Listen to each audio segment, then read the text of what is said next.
স্বাগতম সকলকে। শুরু করছি সুন্দরবন যাত্রার আর একটা পর্ব। ভিডিও শুরু করার আগে আমি বলে দিতে চাইছি কিভাবে গেলাম। সুন্দরবনে যাওয়ার যে রাস্তাগুলি আমাদের সবথেকে সহজ, সেটার মধ্যে ট্রেনে করে ক্যানিংয়ে গেলাম, ক্যানিং থেকে বাসে। সমস্ত বিবরণের আগে আমি কিছুটা দৃশ্য আগের পর্বে আমি দেখাতে চাইছি। ও হলো কল্যাণ রায়, আমার খুব পরিচিত সুন্দরবনের ঝড়খালির এক বিশিষ্ট বন্ধু। ওর বোনের ছেলের দ্বিতীয় জন্মদিন উপলক্ষে আমি গত বাড়িতে সুন্দরবন গেছিলাম। সেখানেতে ওদের বাড়িতে একদম অতিথি না, একটা ছেলের মতন, নিজের ছেলের মতন, মানে ওর দাদার মতন করেছিলাম। সেখানেতে আগের পর্বে তো অনেক কিছুই দেখিয়েছি, একদম ঘরোয়াভাবেই ছিলাম। সেখানে থেকেই তাদের সঙ্গে আমার সম্পর্ক অতি গভীর থেকে গভীরতম হয়ে গেছে। সেই সারাদিনের খাটনি, গরমেতে তাদের যে পরিশ্রম, রাত্রেবেলা ধান কাটার পরে সকালবেলা ধান মজুত করা, রোদে মেলে দেয়া, সমস্ত পর্বের সমস্ত ঘটনার মধ্যে আমি সরাসরিভাবে প্রত্যক্ষভাবে জড়িত ছিলাম। তার জন্য তাদের পরিবারের সঙ্গে আমি একদম পরিবারের একদমই নিকটে পৌঁছে গেছিলাম। তো যাই হোক,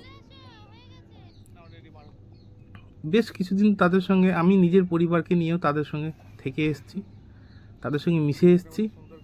তাদের প্রতি আমার একটা টান ছিল, টান আছে, আর রোজই তাদের সঙ্গে ফোনে যোগাযোগ থাকে। এখন আমি আবার নিমন্ত্রিত আমি চললাম সুন্দরবন। গতবারের যে তাদের সঙ্গে সময় কাটানো, সত্যি কথা বলতে জন্মদিনের দিন আমি উপস্থিত থাকতে পারিনি, আমাকে চলে আসতে হয়েছিল, কারণ পরের দিন আমার খুব ব্যস্ততার কাজ ছিল। যাই হোক, সেই আক্ষেপটা রেখে সুন্দরবনেতে সবাইকে রেখে, তাদের পরিবারকে রেখে, অনেক বারণ সত্ত্বেও আমি কলকাতায় চলে এসেছিলাম, আমি আমার ফ্যামিলিকে নিয়ে। কিন্তু এবারটা একদমই অন্যরকম। পর্বটা শুরু করছি, পর্বটা দেখুন, খুব ভালো লাগবে। রথের ঠিক দুদিন আগে একটি লাঠিভোলা কল্যাণ ধরেছিল, কল্যাণ বলবো না, কল্যাণের টিম ধরেছিল। তাই চলে আসো দাদা, জমিয়ে পিকনিক করা হবে। আর আমার বিয়েতে তো তোমরা উপস্থিত থাকতে পারো নি, চলে আসো, আমার বিয়ের খাওয়াটা তখনই খাইয়ে দেবো। চললাম সুন্দরবন ঝড়খালি। ক্যানিং থেকে সরাসরি বাস ধরে প্রথমে ক্যানিং রিভার, তারপরে বাসন্তী নদী, দুটোকে ছেড়ে আমার বাস ছুটে চলল ঝড়খালির উদ্দেশ্যে। দুধারের প্রাকৃতিক সৌন্দর্য দেখতে দেখতে এগিয়ে চললাম। কখনো বৃষ্টি, কখনো রোদ, কখনো ঝলমলে আকাশ, কখনো বা মেঘ, কখনো বা গরম, কখনো বা তুখর হাওয়া। দেখতে দেখতে 1 ঘন্টা 15 মিনিট বাসের মধ্যেই কেটে গেল। ঝড়খালি বাজারে পৌঁছানোর পরে কিশোরী কাকা আমার জন্য আগে থেকেই গাড়ি নিয়ে অপেক্ষা করছিলেন। কিশোরী কাকা কল্যাণের বাবা। তারপরে ভিডিওটা আমি এখান থেকে শুরু করছি, আপনারা দেখতে থাকুন, ভালো লাগবে। সকালবেলায় এসছিলাম, সকালবেলা আসার পরে দেখলেনই তো কখন বেরিয়েছি, 11:30 নাগাদ ঢুকলাম। 11টা নাগাদ এখানে ঢোকার পরেতে সত্যি কথা বলতে এই বাড়িতে অনুষ্ঠান ছিল, অনুষ্ঠানের জন্য আর ক্যামেরাটা খোলা হয়নি। প্ল্যানিং ছিল সকাল থেকেই শ্যুট করা। যাই হোক, এখানে খাওয়া দাওয়া বলতে তো কলকাতা শহরের মতন না, আর খাওয়া দাওয়া বলতে একদম কাত হয়ে যেতে হবে। যাই হোক, সেই বিবরণ পরে একবার দিয়ে দেবো। দুই ভাইতে মিলে বেরিয়ে পড়েছি রাস্তায়। দেখুন আমার ভাই কল্যাণ। এখন যাচ্ছি এই নিত্যমারি খালের পাশে, ঘুরে একটু দেখি পরিবেশটা কেমন। এখনই মোটামুটি গায়ের মধ্যে বৃষ্টি ফিষ্টি পড়ছে, খুব ভালো লাগছে পরিবেশটা। মানে এই যে গ্রামের যে প্রাকৃতিক সৌন্দর্য, এটা না দেখালে বিশ্বাস করা যাবে না। মানে নিজের চোখে দেখতে হবে। একটা জিনিস দেখুন, এই দেখতে দেখতে দেখুন পুকুর পাড়টা দেখুন, পুরো জল টইটুম্বু করছে। আগেরবারে যখন এই পুকুরগুলোতে শ্যুট করেছি, মানে সিনেমা করেছিলাম, শুটিং করেছিলাম, কিন্তু এইখানেতে একটু জল ছিল না, এখন জল ভর্তি হয়ে গেছে। এখন কোলার আমি যাচ্ছি দুজনে মিলে এই খাল পাড়েতে।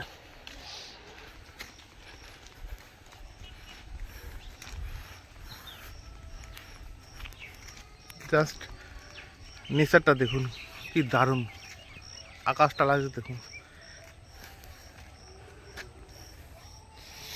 এই দিকটা ভাই যায়নি কোনোদিন, এই দিকটা এতে নিত্যমারি খালটা না, এদিকে পুরো টানা বনমালী খাল। নিত্যমারি খাল কোনটা? ওইটাই আমরা নিত্যমারি বলি, মানে প্রতিদিন যা আসা হয় ওই জন্য নিত্যমারি খাল। পার্সের চারা তো এর ভেতরে ভেতরে তো এখন উঠে থাকে না, এখন পাওয়া যায়। আচ্ছা, এই যে খালের পাশে এগুলো সব লবণাক্ত জলের গাছ, এটা কাঁকড়া গাছ বোধ হয় না? গেও গাছ, এটা গেও গাছ। দেখুন এই গেওর আটা খুব খারাপ, ভালো করে দেখে নিন, দেখাচ্ছি। গেও গাছের আঠা চোখে লাগলে পারে চোখ অন্ধ, যে কোনো কাটায় ঘায়েতে যদি লাগে তাহলে হয়ে গেল, তো শেষ। কী করতে হয় জানো, কী প্রবলেম? মানে এটা যদি কাটা জায়গায় যদি লেগে যায়, মানে পুরো জায়গাটা পুরো মানে ইনফেকশন তৈরি করে দেবে। যদিও বা জঙ্গলের গাছেতে হাত দেওয়া কোনো নিয়ম নেই। এর মধু কিন্তু আবার খুব কার্যকরী। এই যে ফুলটা ফুটেছে, গেঁওয়ের ফুল, ভালো করে দেখুন। এই যে গেঁওয়ের ফুলটা, এটা কি গেঁও ফুলের গন্ধ বেরোচ্ছে এখন? হ্যাঁ, এই একটা অদ্ভুত সুন্দর গন্ধ, মিষ্টি গন্ধ, মানে মহুয়া ফুলের মতনই হালকা চাপা গন্ধ, একটা সোদা গন্ধ, সোদা, দারুণ গন্ধটা কিন্তু লাগছে। এই গন্ধটা কিন্তু আমি আগে কোনোদিন পাইনি, এখনই পেলাম ফুলটার ধারে আসতে। এই ফুলের মধু খুব কাজে লাগে। এই ফুলের মধু কল্যাণ ভাই বলছে খুব কাজে লাগে, কিন্তু যদি যাদের হাঁপানি বা কাশি, তাই পুরনো কাশি, হাঁপানি রোগ, সেসব একদম পুরো এই মধু খেলে, এক দু মাস এই মধু খেলে। জঙ্গল দেখো কত বইরি, এখানে কিন্তু সব ঠেসমূলের গাছ আছে ভেতরে, দেখছি সব ভেতরের দিকে আছে ঠেসমূলের গাছ, এগুলো বাইন গাছ। এই দৃশ্যটা দারুণ লাগছে ভাই, অনবদ্য এক্সিলেন্ট। তোমাকে একটা শ্যুট করে নিই। এতদিন তো শুটিং করেছি সুন্দরবনে এসে, তোমাকে তো সামনাসামনি কোনোদিন ক্যামেরায় আনতে পারিনি। অনবদ্য জায়গা ভাই, অনেক মানে এক্সপিরিয়েন্সটা কি বলবো এখানেতে। এ দেখো, তা আমি কল্যাণকে বলেছিলাম, কল্যাণ বললো যে দাদা কালকে সকালের দিকে 10টার সময় হয়তো কাঁকড়ার জন্য নামতে পারি এখান থেকে খালে। ঠিক আছে, কালকে একটা নতুন এক্সপিরিয়েন্স হবে আমার জীবনের, লাইফের স্বপ্নগুলোর মধ্যে একটা প্রথম এক্সপিরিয়েন্স বলা যেতে পারে। কালকে নামবো, হয়তো কাঁকড়া ধরতে নামতে পারি। যদি করি তাহলে ভিডিও করব, অবশ্যই করব। এক্সিলেন্ট ওয়েদার, এক্সিলেন্ট ওয়েদার, কি দারুণ পরিবেশ লাগছে। এই যে দেখো বীজতলা তৈরি হয়েছে এই জায়গাটা, কি দারুণ লাগছে। মানে এখানেতে এগুলো তো মাঠে এখনো চাষ হয়নি বোধ হয়, এগুলো ঘাস হয়ে আছে, ঘাসের মধ্যেখানে ওইটিকে বীজতলা হয়ে আছে। ওইটা ওই বীজতলাটা থেকে ধান যখন বড় হবে, ইতিমধ্যে এইগুলোকে তখন ধান চাষ হয়ে যাবে। মানে পুরো জমিটার জন্য এই বীজতলাটা করা না, এই জমিটার জন্য এটা করা। এই পুরো যে এই জমিটা যতটা দেখা যাচ্ছে, ওই যে উঁচু আল যেটা দেখা যাচ্ছে ওইদিকে একটা উঁচু আল দেখা যাচ্ছে, ওইটা হচ্ছে এই জমিটার বাউন্ডারি, ওই দিক থেকে চতুর্দিকে। ঠিক আছে, ওইটার জন্য এই যে বীজতলাটা করা হয়েছে, বীজতলাটা কিন্তু যত ধান হবে সব পুরো এই জমিটার মধ্যেই কিন্তু রোয়া হবে। কি দারুণ লাগছে কম্বিনেশনটা, বললাম কি বলবো। ওই যে ঘাসের মধ্যেখানে যে গ্রিনিশ ভাবটা হয়ে আছে না, এটা নেচার ছাড়া হয় না। আচ্ছা কল্যাণ, আমি একটা কথা বলছি, এর মধ্যে এখন মাছ দেখতে পাচ্ছি এখন, এগুলো তো এমনি নর্মাল খাল তো, বা অন্য সময় তো শুকিয়ে থাকে, বোধহয় জল থাকেও না বোধহয়, গরমের সময় শুকিয়ে যায়। আমি তো সেই লাস্ট বার যখন এসেছিলাম এদিকে, তো এটা তো ওষুধ এদিকে ঢুকিনি, তো বোধহয় এদিকে তো খুব একটা জল ছিল না, শুকিয়ে গেছিল, শুকিয়ে। এখানে মাছ চলে আসে কি করে? ওই পুকুরের থেকে চলে আসে এমনি নাকি ছাড়ে? মাছ ছাড়াও কিছু আছে, কিছু মাঠের মাছও চলে আসে। একটু আগেই এই এই যে এগুলো শালুক না পদ্ম? শালুক। শালুক, শালুক তো গরমকালে তো সব মরে যায়, বীজ বোধহয় নিচে থাকে না? শালুক গাছের একদম যেখানে শিকড় থাকে। ওহ, ভিউটা দেখো ভাই, ওখানে কাল ভাই দেখো ভাই, ভিউটা দেখো। আমি রোজই দেখি, তুমি দেখো। আমার তো এগুলো তো, এগুলো দেখলে তো সব জায়গাতে সবসময় তো হজম হয় না, না এগুলো দেখেই তো হজম হয়। ওগুলো তো সব অনেক রকম গাছ দেখা যাচ্ছে, আমি বুঝতে পারছি এখানে তো যত বেশিরভাগ চোখে আছে সেগুলো বেশিরভাগই সব বান গাছ। সব বাইন গাছ। বেশিরভাগ সব বান গাছ। তারপর ওই যে খলসে গাছ আছে দেখো। ভালো কথা, এটা ওটা খোলসে গাছ। ওই যে বেঁকা বেঁকা ফল হয়ে আছে, হলুদ টাইপের। হলুদ টাইপের গাছ, এই যে হলুদ টাইপের যে গাছটা দেখা যাচ্ছে খোলসে গাছ। কেওড়া গাছ কোথায়? এই ফুলের মধু সবচেয়ে দাম বেশি, খলসে ফুলের মধু। খোলসে ফুলের মধু, হ্যাঁ খোলসে ফুলের মধুটার দামটা খুব, আর খোলসে ফুলের মধুটা নাকি শুনেছি সাদা রঙের, হোয়াইট কালারের। খলসে ফুলের মধুটা বেশি মিষ্টি হয়। মিষ্টি হয়। হ্যাঁ, আর গাঢ় গাঢ় গাঢ়, হ্যাঁ গাঢ় মোটামুটি, খুব একটা গাঢ় না, কিন্তু খলসে ফুলের মধুটা মিষ্টি হয় আর খেতে সুস্বাদু ওই মধুটা।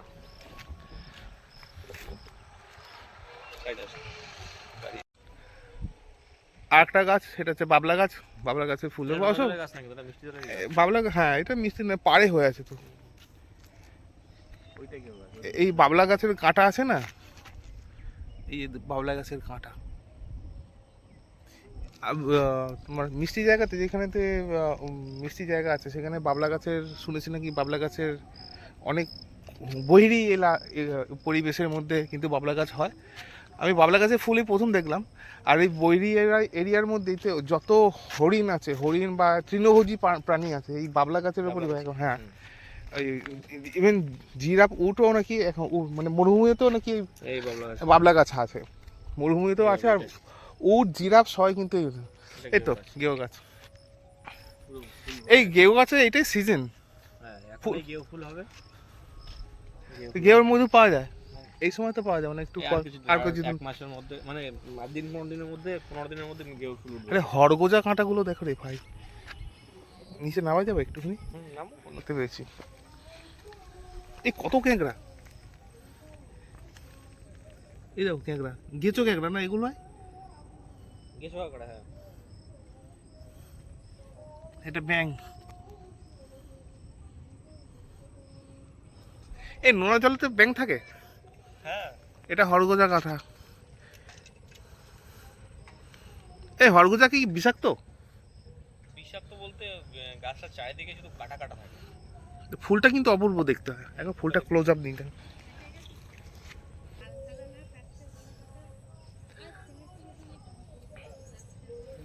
কি দারুণ লাগছে নিচে এখানে, এত অব্দি ভাই জোয়ারের জল চলে আসে না? আসে নিচে ছোট ছোট কাঁকড়ার গর্ত হয়ে আছে, কাঁকড়াগুলো। যাই হোক, এই বিকেলবেলাতে এত সুন্দর পরিবেশ, এই জায়গা যদি না বেরোলে না যদি বেরোতাম, যদি বিকেলবেলা না বেরোতাম তাহলে এই পরিবেশটা পেতাম না।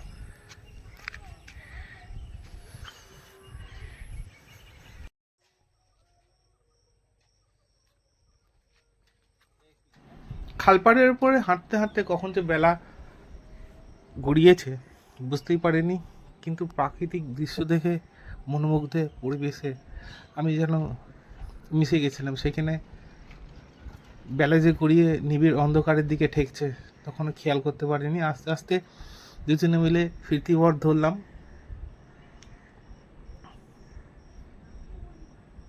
তার পাশাপাশি বেশ কিছু নৌকা বা কাদার মধ্যে রাখা যে পরিবেশটা সেগুলো উপভোগ করছিলাম। করতে করতে বাড়ির দিকে রওনা দিলাম। তারপরে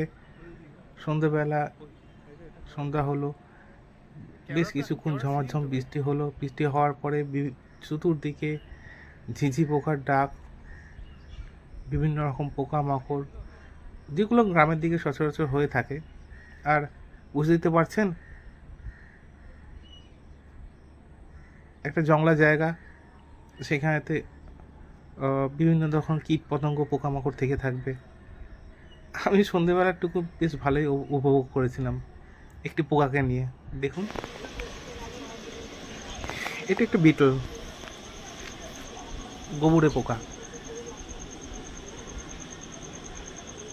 যখনই দেখলাম রাতের অন্ধকারে সিঁড়িতে উপর, আমি আর ভিডিও করতে শুরু করে দিলাম। যাই হোক, এটাকে নিয়ে বেশ অনেকক্ষণ সময় কাটলো। আবারও ফিরছি কালকে। আজকে এই পর্যন্ত রাখলাম। আপনারা সকলে সুস্থ থাকুন, ভালো থাকুন, এই কামনা করে আজকের পর্বটিকে এইখানে শেষ করলাম। এখন চলবে এই পর্বটি বেশ কয়েকদিন ধরে। ফিরছি, টাটা।